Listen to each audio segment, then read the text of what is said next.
بسم اللہ الرحمن الرحیم۔ 2013 کے انتخابات کے بعد ایشو یہ تھا کہ 4 نشستوں کے اوپر دھاندلی کا الزام لگا، یعنی کہ وہ بھی انتخابات متنازع ہوئے محض 4 نشستوں کے الزام کے اوپر۔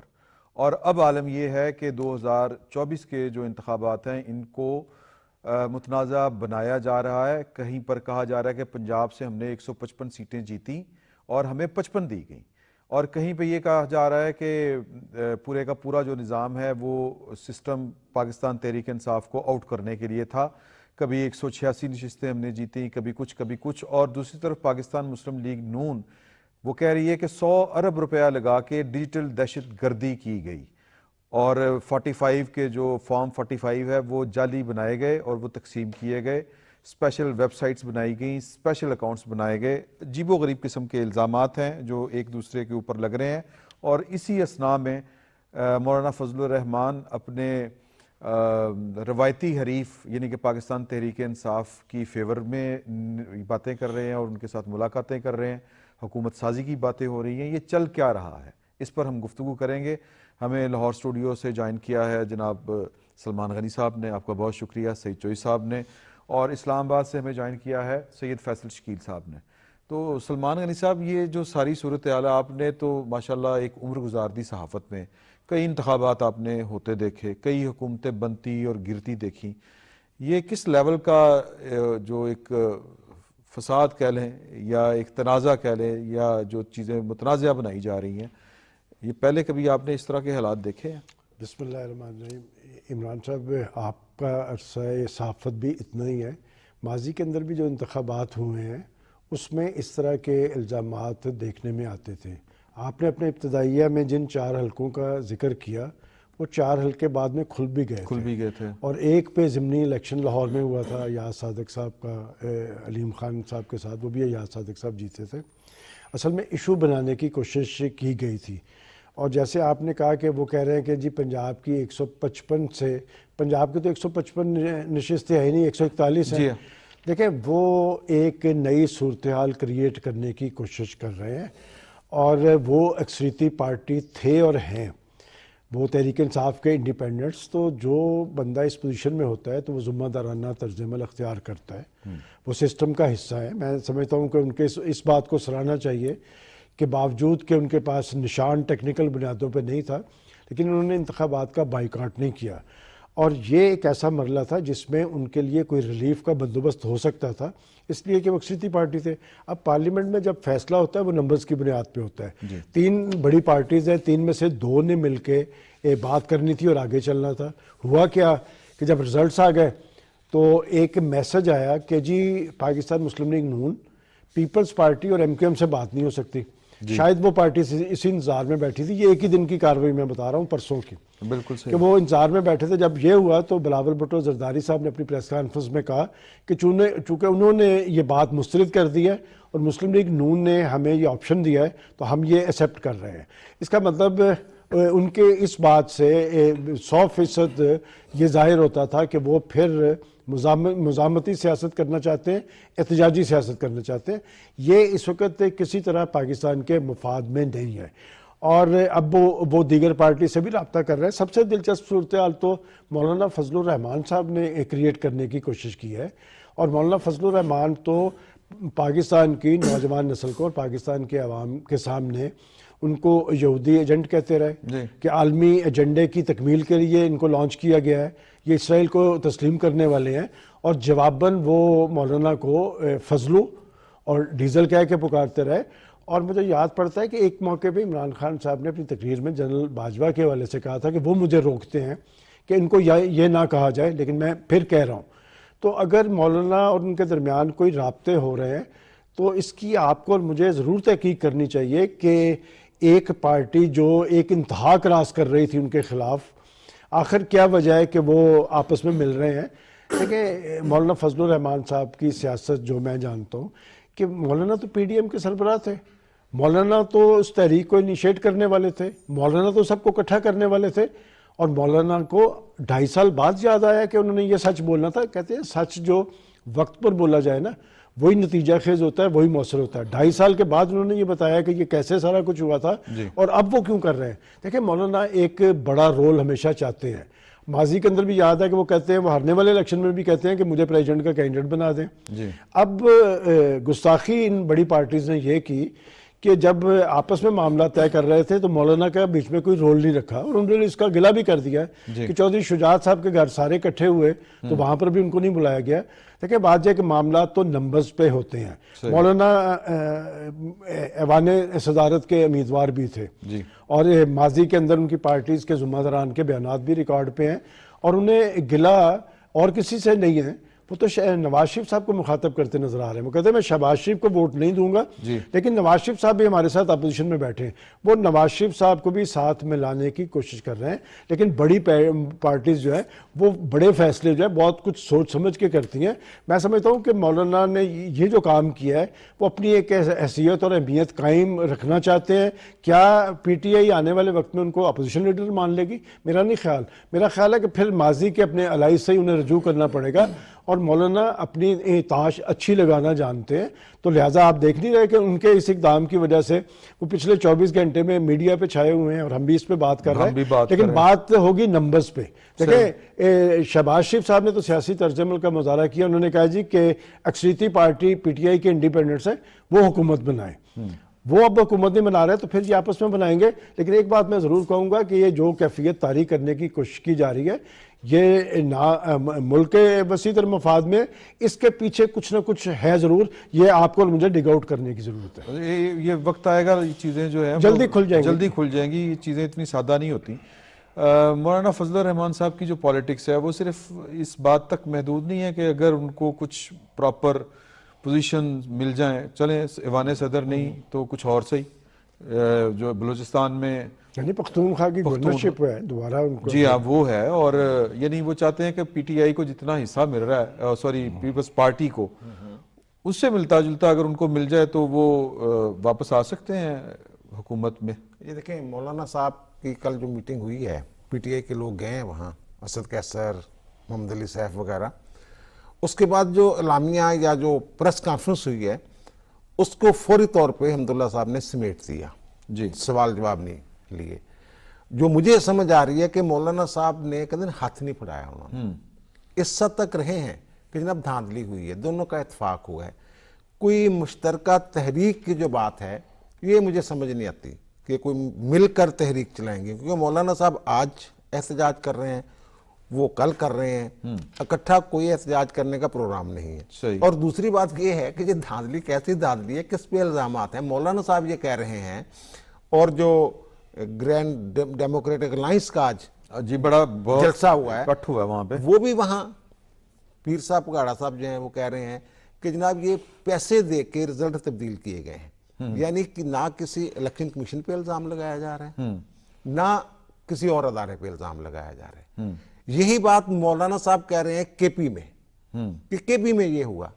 اب مولانا صاحب کس کہہ لیں آپ دھاندلی کی بات کر رہے ہیں, ڈیرہ اسماعیل خان میں جو پی ٹی آئی والوں نے ہرایا اس کی بات کر رہے ہیں, پھر دونوں اکٹھے بھی چل رہے ہیں. اور مولانا صاحب پچھلے الیکشن میں 2018 میں مولانا صاحب جمعیت علماء اسلام جو ہے اس کی شاید 2 نشستیں تھیں قومی اسمبلی میں, اب 6 ہیں. یہ میرا خیال مولانا صاحب جو ہے وہ جو 6 ہو جائیں گی, نہیں 6 ہو گئی ہیں میرے خیال. اچھا ہو گئی, 6 ہو گئی ہیں میرے خیال, 4 سے 6 ہو گئی ہیں. 5 ہاں 5, 4 سے 5 6 درمیان میں بیچ میں چل رہے معاملہ. وہ میں نے کہی ویسے پروڈیوسر صاحب کہہ رہے ہیں 6 ہو گئی. ہاں 6 ہو گئی ہیں, میں ٹھیک تھا نا. کوئی گل ہے. اچھا اچھا, تو وہ اب پھر کیا اتحاد ہوگا ان کا, کس بات پہ تحریک چلائیں گے ایک دوسرے کے خلاف. ان کے اوپر تو وہ الزام لگا رہے ہیں کہ جناب یہ انہوں نے آر او وغیرہ خریدے, آر اوز نے رزلٹ تبدیل کیے, مولانا صاحب کہہ رہے ہیں. اور اچھا ان کا دکھ کہیں پہ بہت گہرا معلوم ہوتا ہے, وہ جو ان کی ڈائریکشن کوئی سمجھ نہیں آ رہی کہ وہ مخاطب کس سے ہیں. فیصل شکیل صاحب, آپ کو لگتا ہے کہ جس طرح سلمان غنی صاحب نے بات کی کہ ان کے مخاطب نواز شریف صاحب ہیں, نواز شریف صاحب نے کیا کیا ہے, وہ تو خود پرائم منسٹر کے امیدوار نہیں ہیں. جی میں تھوڑا سا, اگر آپ مجھے اجازت دیں, کیونکہ اس سلسلے میں بحث ہو رہی ہے, تو میں بھی تھوڑا سا اپنے 2 پینیز جو ہیں وہ اس کے اندر انکلوڈ کر دوں. دیکھیے مجھے لگتا ہے کہ مولانا صاحب جو ہیں وہ بہت سخت کوشش کر رہے ہیں اس وقت ٹو اسٹے ریلیونٹ، اور پی ٹی آئی ان کو اس وقت استعمال کرنا چاہتی ہے، مولانا ان کا کندھا استعمال کرنا چاہتے ہیں، لیکن جو بڑی بات مس کر گئے ہیں شاید یا مس ہو رہی ہے وہ انتخابات کے اندر جو مذہبی جماعتوں کا حصہ ہے اس کے حوالے سے مس کر رہے ہیں۔ اگر آپ کراچی کی صورتحال، سندھ کی صورتحال دیکھیں، 70 اور 77 کے الیکشن اگر آپ ان کا جائزہ لیں تو آپ کو پتا چلتا ہے 11-12 سیٹیں ہوتی تھیں ریلیجس پارٹیز کی، اور وہ نکالتے تھے، لیکن 77 کے بعد پھر نہیں نکال سکے، پاپولیرٹی ختم ہو گئی۔ خیبر پختونخوا کے اندر آپ یہ فینومینن اب دیکھ رہے ہیں، تو ایک میرا خیال ہے کہ سول سرچنگ ضرور کرنی چاہیے کہ الیکشن کے اندر ہوا کیا ہے۔ سراج الحق صاحب جن کی جماعت اسلامی جو ہے وہ بہت زیادہ آرگنائزڈ ہے، چیریٹی ورک بھی کرتے ہیں، پالیٹکس بھی کرتے ہیں، کراچی کے اندر آپ ان کو دیکھ لیں کتنے ووکل ہیں، اگر وہ اپنی سیٹ جو ہے کھو بیٹھے ہیں تو مولانا فضل الرحمان صاحب کو یہ بات ماننے سے کیوں انکاری ہیں کہ ان کو لوگوں نے ووٹ نہیں دیے؟ یہ ایک بنیادی ایک بات ہے جس کو میرا خیال ہے سمجھ لینا چاہیے، اور اگر یہ نہیں سمجھ رہے تو بہت ہی ایک انفارچونیٹ سی بدقسمتی اس ملک کی ہے کہ جس میں 2013 کے بعد جو پالیٹکس پاکستان تحریک انصاف نے اپنائی، جس میں احتجاج تو میں اس کو نہیں کہوں گا کیونکہ احتجاج کے اندر آپ ملک کا نقصان نہیں کرتے ہیں، احتجاج کے اندر آپ لوگوں کا نقصان نہیں کرتے ہیں۔ ہم نے دیکھا کہ اس پارٹی کی سیاست کی وجہ سے ملک کے کاروبار کا نقصان ہوا، معیشت کا نقصان ہوا، دوسرے ممالک کے ساتھ جو روابط ہیں ان کو نقصان پہنچایا گیا۔ تو اب اگر آپ اسی روش کو آگے لے کر چلنا چاہتے ہیں تو میرا خیال ہے اس سے بڑی بدقسمتی جو ہے پاکستان کے لیے وہ نہیں ہوگی، اور میں دعا گو ہوں کہ یہ جو ٹرانسفر آف پاور ہے، جو اسمبلی کا سیشن سمن ہونا ہے، یہ خیر و عافیت سے ہو جائے۔ صحیح ہے۔ اچھا سلمان غنی صاحب، آپ کو لگ رہا ہے کہ پہلے 4 سیٹوں کا وہ ایشو تھا، آپ نے دیکھا کہ کتنا لمبا دھرنا چلا، اب تو وہ کہیں پر 186، کہیں پر 86، کہیں پر 55، کہیں پر 155، یعنی ان کی اپنی گنتی ٹھیک نہیں ہو رہی کہ ان کے ساتھ کتنا ہاتھ ہوا ہے۔ تو اب ان الزامات کو لے کے آج بھی آپ نے دیکھا اسلام آباد اور پشاور میں بیک وقت ایک اجتماع تھے، وہ پریس کانفرنس جو تھیں وہ ایک طرح سے ایک جلسے کی صورت اختیار کی ہوئی تھی انہوں نے۔ تو یہ جو آنے والے دنوں کی سیاست ہے پاکستان کے اندر وہ پھر ایک دفعہ انتشاری ہوگی، ہنگامہ خیز ہوگی۔ عمران صاحب، پاکستان کے لوگوں نے تو شعور کا ثبوت دیا 8 فروری کو، مشکل ترین حالات میں لوگ پولنگ اسٹیشنز پہ آئے، پرامن پولنگ عمل ہوا، لوگوں نے تو شعور کا ثبوت دیا۔ اب انہوں نے امتحان تو پاکستان کی سیاسی قیادت کا تھا کہ جی 3 بڑی پارٹیز تھی مرکز کے اندر، صوبوں کے اندر چیزیں کلیئر ہو گئی کہ پختونخوا میں پی ٹی آئی آ گئی، پنجاب میں مسلم لیگ نون آ گئی، سندھ کے اندر پیپلز اچھا، پارٹی آ گئی۔ یہ پروڈیوسر صاحب کہہ رہے ہیں کہ خواجہ عمران نذیر صاحب، خواجہ عمران نذیر صاحب ہمارے ساتھ ہیں، 1 منٹ آپ دیں۔ خواجہ صاحب، آپ کو میری آواز آ رہی ہے سر؟ خواجہ عمران صاحب، آپ کو آواز آ رہی ہے؟ نہیں، میرا نہیں ہے۔ دیکھیں، صوبوں میں معاملہ تو کلیئر ہے، مسئلہ ہے مرکز کا، اور اگر پی ٹی آئی پاکستان کے اندر جمہوری سسٹم کا تسلسل چاہتی ہے، جیسا کہ وہ کہہ رہے ہیں کہ انہوں نے کہیں بائیکاٹ کی بات نہیں کی، نہ انہوں نے الیکشن کے بائیکاٹ کی بات کی ہے۔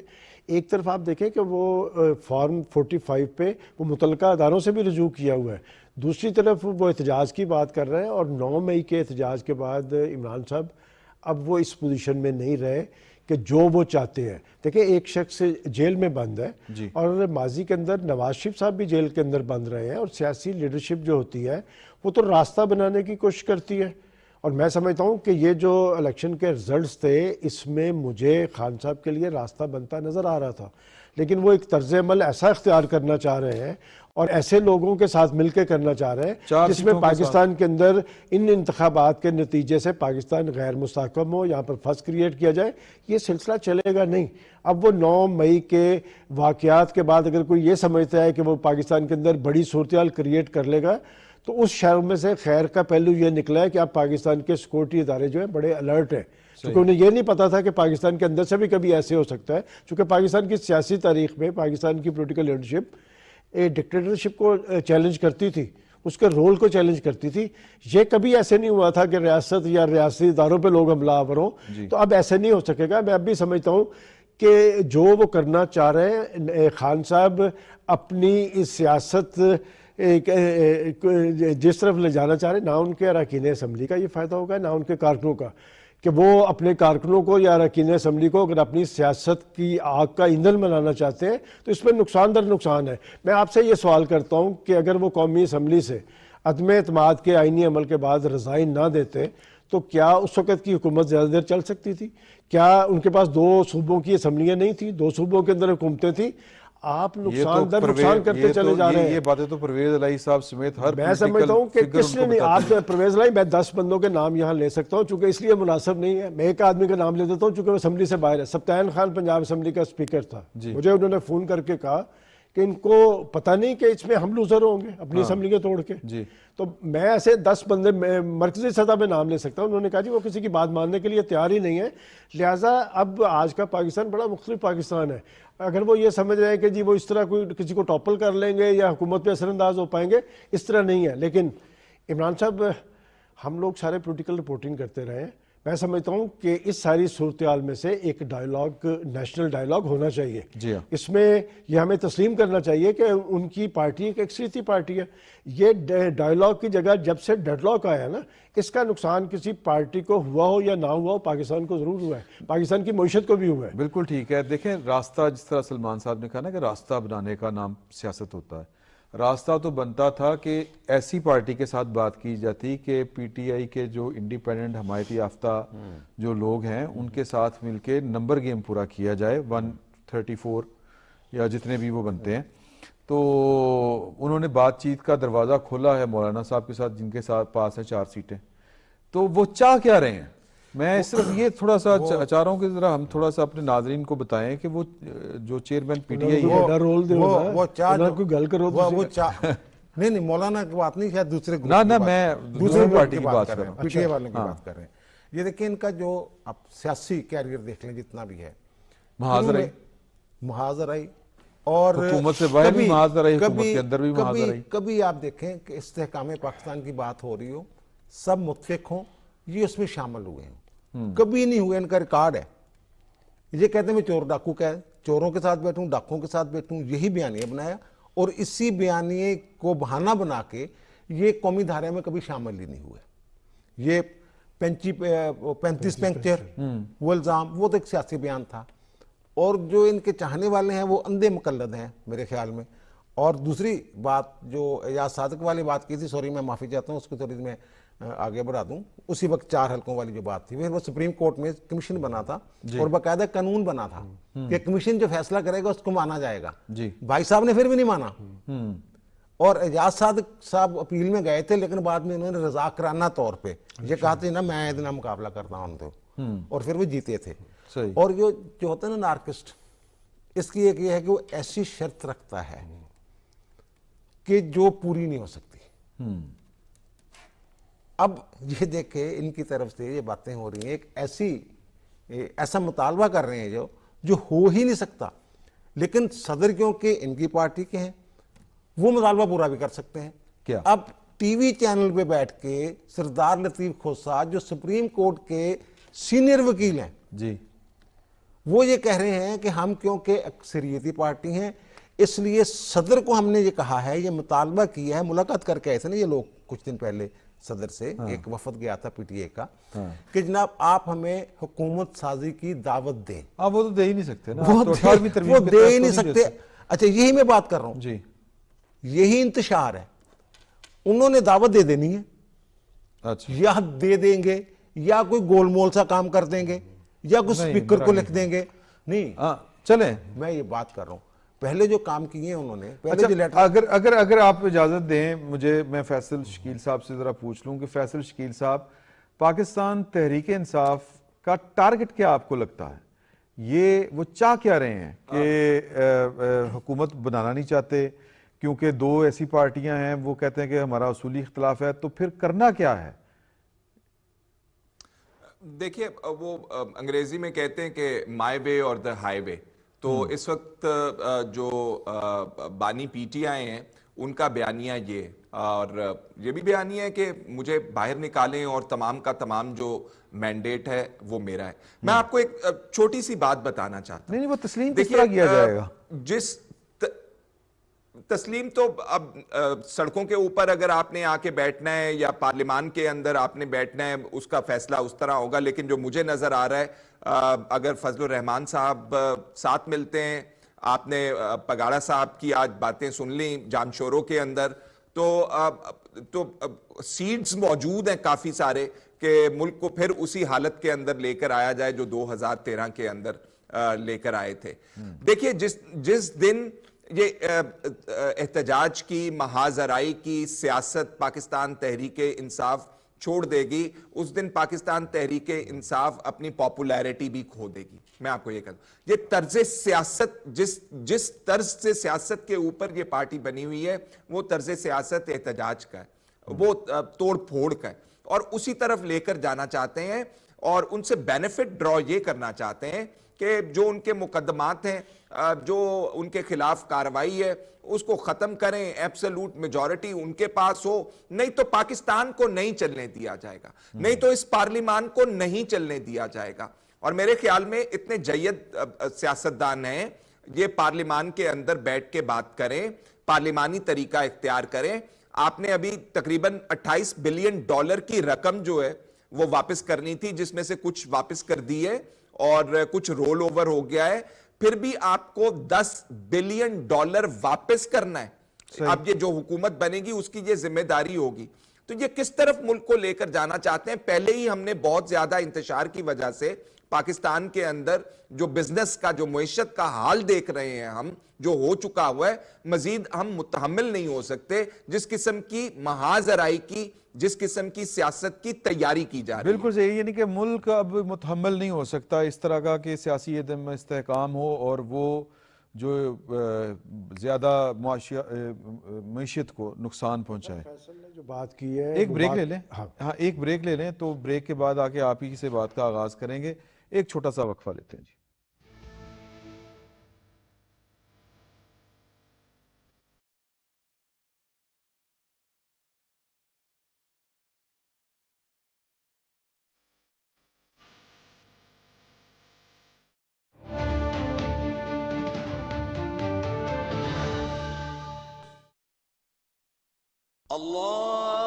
الله أكبر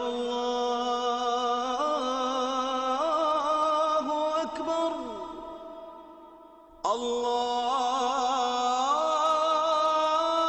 الله أكبر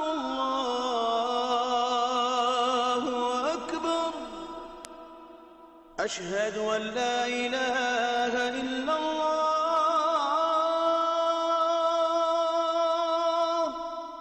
أشهد أن لا إله إلا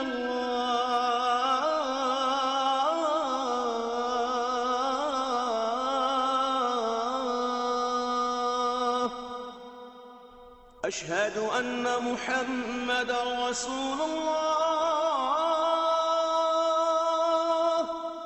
أشهد أن محمدا رسول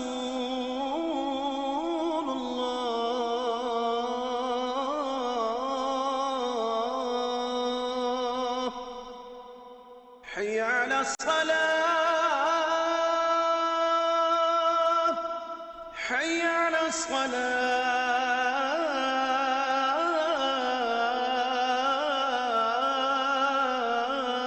الصلاة حي على الفلاح حي على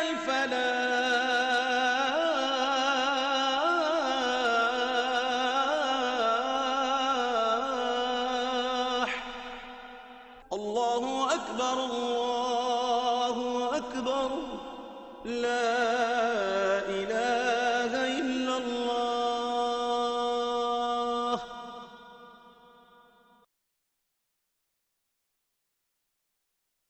اللهم صل على محمد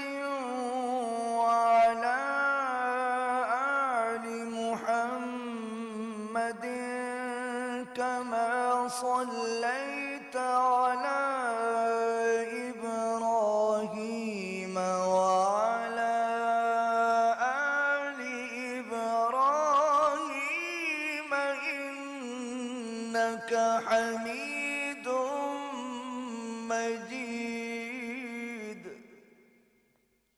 اللهم بارك على محمد وعلى آل محمد كما باركت على إبراهيم وعلى آل إبراهيم إنك حميد مجيد.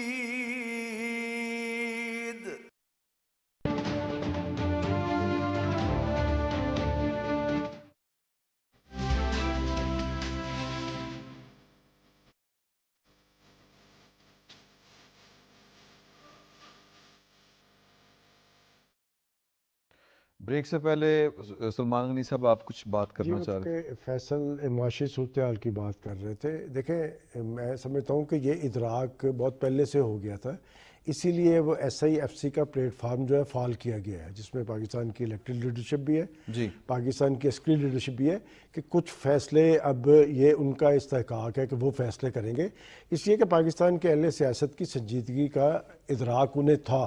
صحیح. اور بات یہ کہ ماضی کے اندر کبھی عمران صاحب معیشت پر سیاست نہیں ہوئی تھی. اب پاکستان کے اندر سے ہم دیکھتے ہیں کہ جی آپ کے اپنے سیاسی مفادات ہوتے ہیں، آپ کہتے ہیں پاکستان دیوالیہ ہونے جا رہا ہے، آپ شرطیں لگانی شروع کر دیتے ہیں، آپ کہتے ہیں پاکستان سری لنکا بننے جا رہا ہے. پاکستان نے نہ دیوالیہ ہونے نہ سری لنکا بننے جانا ہے. البتہ پاکستان کے عوام کو اس ساری صورتحال پہ نظر رکھنی چاہیے کہ آخر کون سا مائنڈ سیٹ ہے جو پاکستان کو آگے نہیں جانے دے رہا، کون سے لوگ ہیں جو معاشی بحالی اور ترقی کے خواب کو حقیقت نہیں بننے دے رہے. اور پاکستان کی معیشت اگر بہتر نہیں ہوگی تو عام آدمی کی معیشت بھی بہتر نہیں ہوگی. اور میں سمجھتا ہوں کہ ابھی جیسے فیصل نے کوئی بات کی کہ ان کی اس سیاست کا محور ہی معاذرائی ہے، کہ وہ معاذرائی اور احتجاج ہم بھی دیکھتے رہے ہیں. آپ کو کوئی ایک الیکشن بتا دیں 2018 سے پہلے جیسے آپ PTI کی لیڈرشپ نے تسلیم کیا ہو، وہ جب ایک سیٹ ہوتی تھی نا، اور وہ ایک سیٹ بھی مجھے آج تک یاد ہے کہ وہاں سے جیتے نہیں تھے. اس وقت چونکہ ایک فیصلہ تھا کہیں سے ہوا جنرل مشرف کے دور میں کہ کنگز پارٹی کا لیڈر ہارے گا باقی سارے جیتیں گے، یہ اس میں جیتے تھے. یہ کسی اور الیکشن کو تسلیم نہیں کرتے جس میں یہ خود نہ ہو. تو اب اگر اکثریتی پارٹی تھی تو ایک آدمی پازیٹیو سوچتا ہے کہ یار ان کے پاس اگر اکثریت آئی ہے تو ان کا جو ایٹیچیوڈ ہے وہ پازیٹیو ہونا چاہیے، اور پارٹی کے اندر سینسیبل لوگ موجود ہیں. ہمارا جمہوری المیہ یہ ہے کہ ہماری پولیٹیکل پارٹیز کے اندر جمہوریت نہیں ہے. وہ ڈرتے ہیں اس بات سے کہ جی لیڈرشپ کو اگر آپ کوئی بات ایسی کر دیں جو اسے لاگو. ابھی کچھ دیر پہلے میرے پاس ایک پولیٹیشین آئے ہوئے تھے، وہ یہ بات کہہ رہے تھے کہ جی میں نے اپنی پارٹی میں یہ بات کی تو میرے گرد و سکت کا دائرہ لگ گیا ہے. اس خوفناک عمل نے پاکستان کے اندر ایک انتشار کو جنم دیا ہے. اور میں دوبارہ ایک بات یہ کہوں کہ یہ احتجاجی سیاست سب کو حصہ مل گیا ہے، سب کو حصہ مل گیا ہے. سب سے زیادہ زیادتی تو جماعت اسلامی سے ہوئی ہے کہ وہ پختونخوا سے 3 سیٹیں جیت رہے تھے، اور جب ان کے ساتھ الائنس کی بات ہوئی وہاں سے بھی انہوں نے ری کاؤنٹنگ کی، تینوں سے انہوں نے اڑا دیا. جماعت اسلامی قانون اور آئین کے دائرے میں رہنے والی بات ہے، اور ہمیں ان پارٹیز کو سراہنا چاہیے جو جنہیں پتہ ہوتا ہے کہ ہمارا انجام یہ ہونا ہے، لیکن وہ کہتے ہیں جی جمہوریت کا تسلسل قائم رہنا چاہیے، 8 فروری کا الیکشن ہونا چاہیے. وہ اس لیے کہا جاتا ہے کہ جمہوری تسلسل قائم رہے گا تو بہتری کی گنجائش رہے گی. اب جو ایٹیچیوڈ اختیار کرنے کی کوشش کی جائے، دیکھیں فضل الرحمان صاحب کی جب ہم یہ بات کرتے ہیں نا تو فضل الرحمان صاحب تو ہمیشہ 73 کے کانسٹیٹیوشن کی بات کرتے ہیں، وہ جمہوری طرز عمل کی بات کرتے ہیں. اور اب بھی جب وہ احتجاج کی بات کر رہے تھے سب سے خوبصورت بات انہوں نے کیا کی، انہوں نے کہا نہیں ایوان میں تو جائیں گے لیکن احتجاج بھی کریں گے. وہ اپنی قربانی کسی جگہ نہیں انہوں نے دینی. تو لہٰذا اس لیے میں سمجھتا ہوں کہ وہ ان کی اتحادی پارٹیوں نے ان کو انڈر ایسٹیمیٹ کیا ہے، تو لہٰذا تھوڑا کچھ تو انہوں نے کرنا تھا، تو ان کا بنتا ہے. یہ تحریک انصاف جو ہے وہ پہلے یہ خیال تھا کہ وہ جماعت اسلامی کو جوائن کریں گے، وہ انکار ہو گیا. پھر وحدت المسلمین کی بات چلی، وہ بھی کہیں راستے میں کھو گئی. اب وہ یہ بات چل رہی ہے کہ P T P T I کو جوائن کرے گی, یعنی کہ جتنے آزاد امیدوار ہیں پاکستان تحریک انصاف کے حمایت یافتہ وہ پی ٹی آئی کو جوائن کریں گے. یہ پاسبل ہے ٹیکنیکلی؟ کون سی پی ٹی آئی؟ یعنی کہ جو جس کو نشان نہیں ملا. جس کو نشان نہیں نہیں وہ تو قانون میں لکھا ہوں, جو رولز ہیں الیکشن رولز 2017 اس کا رول ہے 94. صحیح. اور میرے خیال سب رول 4 ہے اگر میں غلط نہیں ہوں تو. وہ یہ کہتا ہے کہ اس پارٹی میں شامل ہونا ہوتا ہے جس کو انتخابی نشان دیا گیا. ان کی پارٹی کے پاس انتخابی نشان ہی نہیں ہے. اصل میں یہ جو مل رہے ہیں نا, ملاقاتیں کر رہے ہیں, جوڑ توڑ کر رہے ہیں, جو مجھے سمجھ آ رہی ہے میری ناقص عقل کے مطابق, اور جو میں نے ان کا دیکھا ہے بیک گراؤنڈ سیاست کا, یہ حکومت نہیں بنانا چاہتے. یہ اسٹریٹ پاور 9 مئی کے بعد ان کے لوگ تو ادھر ادھر ہو گئے ہوئے ہیں. یہ اس طرح لوگوں کو اکٹھا نہیں کر سکتے جیسے ماضی میں کرتے رہے ہیں. لانگ مارچ شروع کر دیا, ہزاروں لوگ آ گئے, تقریریں کر دیں اور میوزک شو ہو گیا, جو بھی تھا وہاں پہ. اب اس طرح لوگ اکٹھے نہیں ہو رہے ہیں ان سے. اب ان کو چاہیے ایسی جماعتیں جن کے پاس اسٹریٹ پاور. جماعت اسلامی جتنا بڑا مرضی جلسہ کروا لیں اس میں جی لوگ نکل آتے ہیں, ووٹ دیں نہ دیں, لوگ نکل آتے ہیں, کمیٹڈ لوگ جو نکل آتے ہیں. مولانا صاحب ایک بڑا شو کر سکتے ہیں, پاور شو کر سکتے ہیں. آج جی ڈی اے والوں نے ایک بڑا شو کیا ہے. سیٹیں ملے نہ ملے لوگ نکال سکتے ہیں. یہ ان کا کندھا استعمال کرنا چاہتے ہیں. اوکے. یہ جو مجھے لگ رہا ہے, اب کے پی میں کیا مسئلہ ہے ان کو حکومت بنانے میں؟ نہیں, وہاں پہ وہ کینڈیڈیٹ وہ دے رہے ہیں جو 9 مئی میں ملوث ہیں. وہ دے رہے ہیں, وہ شاید مکر گئے ہیں اس سے, وہ اب وڈرا کر لیا. وہ کہہ رہے ہیں ابھی سوچیں گے. وہ ایسے ہی نہیں, وہ تو چھوڑے. سلار خان دے دیا بلوچستان کا, اناؤنس کر دیا. وہ ممبر ہی نہیں, وہ بن ہی نہیں سکتے. جی وہ وہاں بنے نہیں, وہی نا کہ 155 سیٹیں 141 میں سے 155 سیٹیں کر رہے ہیں. اور دوسرا میں کہہ رہا ہوں 9 مئی دوبارہ 9 مئی کی کوشش انہوں نے اندر کھاتے میں بھی کی ہو کہ کچھ کریں, لیکن وہ لوگ ان کی بات مان نہیں رہے. لوگ تھوڑے سے سمجھ 9 مئی والے واقعے سے, ٹھیک ہے, ایک جو 2-3 مقدمات جو 92 سیٹیں جیتی ہیں, تو سن لینا 2-3 مقدمات میں جو ان کو سزائیں ہوئی ہیں, اس سے یہ مظلوم, یعنی کہ جو ظالم ہے اس نے مظلوم بننے کا لبادہ اوڑھ لیا, اور لوگوں نے مان لیا اس بات کو. لیکن 9 مئی کے لیے اس طرح نکلنے کے لیے تیار نہیں. اب جو ان کے جو جتنا زیادہ بدتمیز ہوتا ہے, یا جتنی زیادہ کڑوی بات کرتا ہے, یا ایسی بات کرتا ہے جیسے دوسرے کو تکلیف ہو, وہ ان کے قریب ہوتا ہے بانی چیئرمین. اب جو مروت صاحب ہیں, شیر افضل مروت صاحب, انہوں نے کہ ان کے حلق سے نکالیں گے اپنا مینڈیٹ. اور دوسری جو بات کی ہے خطرناک بات, انہوں نے کیا 9 مئی سے ہمیں ڈرا رہے ہیں, 2-12 یا 10-12 ہم اپنا حق نہیں چھوڑیں گے. یہ کس طرف اشارہ ہے؟ اور کوئی پوچھنے والا نہیں. اور جعلی ویب سائٹس انہوں نے بنائی ہوئی ہیں, میں دیکھ رہا تھا. یہ بڑے وہ انہوں نے کیا ہے, یہ پاکستان مسلم لیگ. آج میں اپنا میں حیران ہو گیا. میں نے ایک جناب الیکشن کمیشن بلو ٹک لگا ہوا اس کے اوپر. اچھا. اس میں رزلٹ دیا ہوا ہے کہ جناب اون چودھری کا جو فائنل ہو گیا ہے فلانا پیپر, اور وہ جیت گیا ہے سلمان اکرم راجہ. تو وہ جلد جو ہے نا وہ نوٹیفکیشن جاری کر دیں. تھینکس ٹو ایلن مسک, وہ پیسے دیں, آپ بلو ٹک لے لیں. اچھا وہ اچھا, میں پریشان ہو گیا. میں نے اس کو دیکھا, میں نے کہا یار دیکھوں تو یہ کیسے ہو سکتا ہے.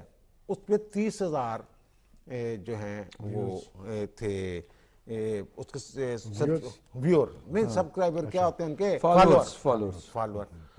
تو وہ آگے پتہ نہیں ریپلیکا یا کیا لکھا ہوا تھا کہ جعلی, خود ہی لکھا ہوا, پیروڈی بھی لکھا ہوتا. ہاں پیروڈی لکھا ہوا. اور نیچے سر ایسی, لیکن نام لوگوں کو بھی پتہ چلتا نا, جو بھی پوسٹیں تھیں نا سر ایسی تھیں کہ ایک دفعہ بندہ یقین کر لیتا ہے. ایسے یعنی کہہ لیں آپ نفسیات کے ساتھ کھیلا ہوا تھا, یا کہیں سے پروپیگنڈا اسی کو کہتے ہیں نا. یہ جو آج منظم انداز میں پروپیگنڈا کیا گیا تھا. اور یہ جو فارم 45 والی بات کریں, فارم 45 دوسروں کے پاس بھی ہیں, ان کے پاس جو ہیں یہ ان کی اپنی ویب سائٹ پہ پڑے ہوئے ہیں جن پہ سائن بھی نہیں ہے, انگوٹھا بھی نہیں ہے. جی وہ آڈیوز بھی آئی ہوئی ہیں. تو یہ فیصل شکیل صاحب جو پاکستان مسلم لیگ نون الزام لگا رہی ہے کہ جی کہ 100 ارب روپیہ لگا کے ڈیجیٹل دہشت گردی ہوئی, پہلی بات تو یہ بتائیں کہ آپ کو لگتا ہے کہ سوشل میڈیا کے اوپر کوئی یہ پروپیگنڈا کیا گیا تھا, اس طرح کی چیزیں کی گئی تھیں؟ ایک کیونکہ ہم سب سوشل میڈیا یوز کرتے ہیں، جس طرح چوئی صاحب نے اپنا ایکسپیرینس جو ہے وہ شیئر کیا. دوسرا یہ کہ اگر نون لیگ یہ بات الزام لگا رہی ہے تو کسی قانونی فورم پر کیوں نہیں جاتی ہے ایف آئی اے یا دیگر جو جگہ ہیں، یا یہ اس سے کام آگے نکل چکا ہے؟ میرا خیال ہے کسی قانونی فورم کے اوپر جانے کی تو آپشن ابھی بھی ان کے پاس موجود ہوگی. اگر جانا چاہتے ہیں تو ضرور جائیں. P T I traditionally social media کے اوپر بہت زیادہ ریلائی کرتی ہے. پی ٹی آئی نے شو کیا ہے کہ وہ ٹویٹر کے اوپر، فیس بک کے اوپر بہت ساری جگہوں سے، بلکہ ملک کے باہر سے بھی لوگوں کو انگیج کر سکتے ہیں، اور فرمز بھی ہائر کر سکتے ہیں جو کہ لابسٹ ہوتے ہیں، ان کو ہائر کر سکتے ہیں. ان کو 35,000 $25,000 جو ہے وہ مہینے کا دے سکتے ہیں کہ وہ لابی کریں ان کے بہاف کے اوپر، نہ صرف ملک سے باہر بلکہ ملک کے اندر بھی پروپیگنڈا کریں کہ پاکستان تحریک انصاف کے ساتھ بہت زیادہ زیادتی ہو گئی ہے. مجھے سمجھ نہیں آتا کہ سوشل میڈیا کے اوپر آپ پروپیگنڈا کر رہے ہیں کہ ہمارے ساتھ بڑی زیادتی ہونے جا رہی ہے اور ہمارے ساتھ بڑی زیادتی ہوئی ہے، اور میجورٹی جو لوگوں کی ہے وہ آپ کی جیت کے جو ہے وہ 92 لوگ جو ہیں وہ سامنے آئے ہوتے ہیں. اب دیکھیے، میں ایک چھوٹی سی اگر سن لیجئے گا، یہ میں اس دن ایک فلم دیکھ رہا تھا، وہ اس زمانے کی بنی ہوئی تھی جس میں خاموش فلمیں بنتی تھیں، ان میں ڈائیلاگز نہیں ہوا کرتے تھے. تو ان کے ایک بڑے مشہور ہیرو تھے. تو جب ٹاکیز آئیں، یعنی کہ بولنے ڈائیلاگ والی فلمیں آنا شروع ہو گئیں، تو ان کے اندر سے ان سے بولا ہی نہیں جاتا تھا، وہ بات ہی نہیں کر سکتے تھے. تو انہوں نے اپنے آپ کو گولی مار لی. یہ کمیٹڈ سوئسائڈ. تو یہ جو طرز عمل ہے جس کی بنیاد جو ہے وہ شروع ہوتی ہے احتجاج سے، محاذ آرائی سے، وہ بند نہیں کیا جا سکتا. تو یہ جو طرز عمل ہے جس کی بنیاد جو ہے سوشل میڈیا کے اوپر رکھی گئی ہے پروپیگنڈا کے لیے، پروپیگیٹ کرنے کے لیے، 9 مئی کی جو پلاننگ ہے بہت ساری، آپ نے وہ ضمنیاں، وہ انویسٹیگیشنز جو ہیں وہ میڈیا کے اوپر آئی ہیں، جس میں بتایا گیا ہے کہ کہاں پہ پلاننگ ہوئی. زیادہ تر پلاننگ جو ہے وہ سوشل میڈیا کے پلیٹ فارم سے کی جا رہی ہوتی تھی، جہاں پہ سینٹر سے اور پروونشل لیول پر اور ڈاؤن ٹو تحصیل لیول تک وہ وہاں پہ سارا آپریٹ کر رہے ہوتے تھے. تو یہ جو اس وقت آبجیکٹو ہے کہ ڈسکریڈٹ کیا جائے تمام تر سیاسی پارٹیوں کو. پیپلز پارٹی نے بھی دھاندلی کی، مسلم لیگ نون نے بھی دھاندلی کی. آپ نے وہ سوال کیا تو میں اس کا جواب نہیں دے پایا نواز شریف صاحب کو. تو پہلے انہوں نے کہا تھا پارٹی نے کہ یہ ہمارے وزارت عظمیٰ کے امیدوار ہیں، تو وہ تو اب پیچھے ہو کے بیٹھ گئے ہیں. بہرحال پنجاب کے اندر میرا خیال ہے کافی سارا ان کا فوکس ہوگا. تو یہ تمام چیزیں اگر آپ اپنے سامنے رکھیں تو آپ کو ایک ہی بات سمجھ آتی ہے کہ یہ باقی سب لوگ جو ہیں وہ بالکل نکمے ہیں، چور ہیں، ڈاکو ہیں. دوبارہ الیکشن کروا دیں اور ہمیں سامنے لے آئیں تو بس. وہ تو یہی کہتے ہیں، ان کا تو سارا نیریٹو یہی ہے. مجھے یہ بتائیے گا کہ جو پاکستان پیپلز پارٹی کی اس وقت پوزیشن ہے کہ وہ صرف آئینی عہدے مانگ رہے ہیں اور انہی پر ان کا فوکس ہے، تو مولانا صاحب کو بھی راضی کرنا ہے، اور پاکستان مسلم لیگ نون شہباز شریف صاحب اگلے وزیر اعظم، کیا وہ یہ نہیں چاہیں گے کہ ان کے ساتھ اگر پاور شیئر کر لی جائے؟ یعنی پاور شیئر کا مطلب یہ ہوگا کامیابی بھی شیئر ہو اور ناکامی بھی شیئر ہو. پیپلز پارٹی والے اس طرف آئیں گے کہ نہیں آئیں گے؟ صاحب اگر آپ دیکھیں کہ پی ڈی ایم کیسے بنی تھی، پی ڈی ایم میں بنیادی طور پہ پیپلز پارٹی تھی. پیپلز پارٹی پھر بعد میں علیحدہ ہو گئی تھی، ایم پی بھی علیحدہ ہو گئی تھی، پھر یہ اکٹھے ہو گئے تھے عدم اعتماد کے عمل میں. اس میں ایک بڑا رول مولانا فضل الرحمان صاحب کا تھا. جی، علیحدہ کرنے میں؟ نہیں جی، نہیں، اکٹھے کرنے میں. اس میں ٹھیک ہے، دیکھنا اب انہیں پتہ چلا نا 2.5 سال کے بعد کہ ایسے ہوا تھا. 2.5 سال کے درمیان انہیں یہ نہیں پتا کہ اس حکومت میں سے انہوں نے حصہ کتنا لیا تا. جی، اسی حصے میں تو آج تک گورنر ان کا بیٹھا ہے. جی، اسی حصے میں تو 4 بڑی وزارتیں ان کے پاس تھی. بالکل. اب بھی میں سمجھتا ہوں کہ ان کے ساتھ یہ بیہیویئر ان کے اتحادیوں کا اچھا نہیں تھا کہ مولانا صاحب کو آپ اگر گنتیوں میں گن رہے ہیں تو مولانا صاحب گنتی میں تو نہیں گننے کے لیے تیار، وہ تو کوئی بڑا رول چاہتے تھے. صحیح. پھر آپ نے انہیں چودھری شجاعت صاحب کے گھر بھی نہیں بلایا. تو میں سمجھتا ہوں کہ اسی لیے انہوں نے نواز شریف صاحب کو مخاطب کر رہے ہیں وہ ہر بات میں کہ وہ ان کی بات سنیں. اور مجھے تو کبھی کبھی شک لگتا ہے کہ جب کوئی نواز شریف صاحب نے شاید ان سے کوئی وعدہ کیا ہوا تھا جو وہ یاد کروا رہے ہیں، لیکن صورتحال کا جو رخ ہے نا اس میں میرا نہیں خیال کہ مولانا کوئی ایسا کام کریں گے جو آئین اور قانون سے ہٹ کے ہوگا. وہ تو انہوں نے کہا نا کہ ہم ایوان میں بھی بیٹھیں گے اور احتجاج بھی کریں گے. اور باقی میں نے سارا پس منظر بتا دیا کہ پاکستان کے اندر خان صاحب کے خلاف سب سے زیادہ مولانا نے بتایا کہ جو کچھ کہتے رہے، اور مولانا کے حوالے سے جتنی تذلیل انہوں نے ان کی تو اس کا مطلب کوئی ایسا زخم ضرور ہے جو رس رہا ہے۔ اس میں اس ساری صورتحال سے نکلنے کا بہترین طریقہ سیاست میں ڈائیلاگ کا ہوتا ہے۔ اگر پیپلز پارٹی اور مسلم لیگ نون آپس میں مل سکتے ہیں تو باقی اور کیوں نہیں مل سکتے؟ اور جہاں تک آپ نے کہا آئینی عہدوں کا، مجھے یہ پوری طرح قابل عمل ہوتا نظر نہیں آ رہا۔ یہ ہو نہیں سکتا عمران صاحب کہ جی حکومت کا سارا لوڈ تو نون لیگ لے لے، مطلب ملائی کوئی کھا رہا ہے، انہوں نے کہا جی کہ کھرچن تسی لے لو، ایسے ہونا نہیں ہے۔ کہ بات یہ کہ کثرت صدارت میں ضرور آصف علی زرداری صاحب نظر آ رہے ہیں، لیکن باقی معاملات پر آپ نے اپنے اتحادیوں کو بھی اکاموڈیٹ کرنا ہوگا۔ اس میں اگر وہ یہ سمجھتے ہیں کہ چاروں گورنرز بھی ان کے ہوں گے، چیئرمین سینٹ بھی ان کا ہوگا، بلوچستان کی گورنمنٹ بھی انہیں دے دی جائے گی، تو کیا مسلم لیگ نون صرف آئی ایم ایف سے ڈیل کرنے کے لیے ہوگی؟ ایسے ہوگا نہیں، یہ ایک اصول۔ بلکہ میں آپ کو ایک اور چیز بتاؤں، آج سے کچھ روز پہلے جاتی عمرہ میں ایک سنجیدہ میٹنگ ہوئی تھی جس میں نواز شریف صاحب کی پارٹی نے وہاں بیٹھ کے فیصلہ کیا تھا کہ ہم اپنے آپ کو پنجاب تک محدود کر لیتے ہیں، مرکز ہم چھوڑتے ہیں۔ صحیح۔ لیکن بالآخر ڈومینیٹ وہ لوگ کر گئے جنہوں نے کہا کہ ایسی صورتحال کے اندر ہم اگر چھوڑتے ہیں تو پھر ملک آگے کی طرف کیوں جائے گا؟ دیکھیں ایس آئی ایف سی کی میں بات کیوں کر رہا ہوں کہ اس وقت اس پلیٹ فارم کو فعال کیوں کیا گیا تھا؟ آئی ایم ایف کے ساتھ آپ نے کچھ ڈیلز کی ہوئی ہیں، آئی ایم ایف کے شہباز شریف صاحب نے تو پہلے اعلان کر دیا تھا، پرائم منسٹر ان کی پرائم منسٹرشپ کے اعلان سے پہلے انہوں نے یہ اعلان کیا کہ ہم آئی ایم ایف سے رجوع کریں گے۔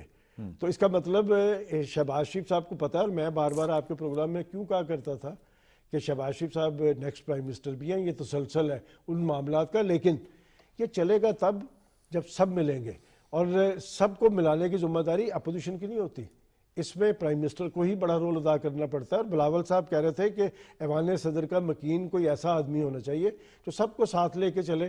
تو زرداری صاحب کے بارے میں یہ رائے تو ہے کہ وہ لوگوں کو ساتھ لے کے چلنا چاہتے ہیں۔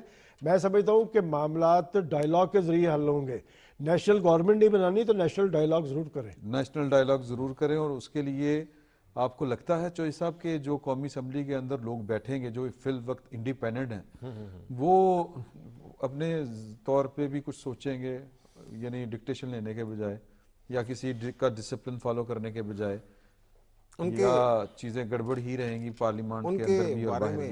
خیال تو یہ ہے کہ وہ سارے اس کلٹ کا حصہ نہیں ہیں جن کے بارے میں ہمارا خیال ہے، جو 91 جو جتنے بھی ہیں ان میں بہت سارے لوگ جو ہیں وہ ماضی میں بھی وہ رہے ہوئے ہیں، ان کے آنے سے پہلے یعنی پی ٹی آئی میں شامل ہونے سے پہلے بھی وہ پارلیمنٹیرین رہ چکے ہوئے ہیں، بہت سارے لوگ ایسے ہیں۔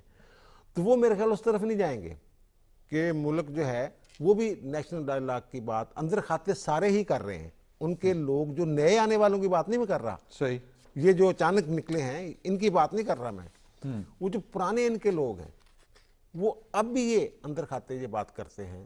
میری ایک صاحب سے بات ہوئی تو انہوں نے کہا کہ یار یہ ہم اس طرح چل نہیں سکتے جس طرح یہ چلانا چاہتے ہیں پی ٹی آئی کے جو بانی ہیں، تو پھر ہمیں کچھ سوچنا پڑے گا۔ یہ اب سوچ کے وہ کیا کرتے ہیں کیا نہیں کرتے ہیں۔ اور جہاں تک مولانا صاحب کی بات ہے، جو ان کا دور تھا پی ٹی آئی کا، اس میں جو انتقامی کارروائیاں ہو رہی تھیں، سب سے پہلے تو اس کے سامنے جو مزاحم ہوتا تھا بندہ، اس کا نام مولانا فضل الرحمان تھا۔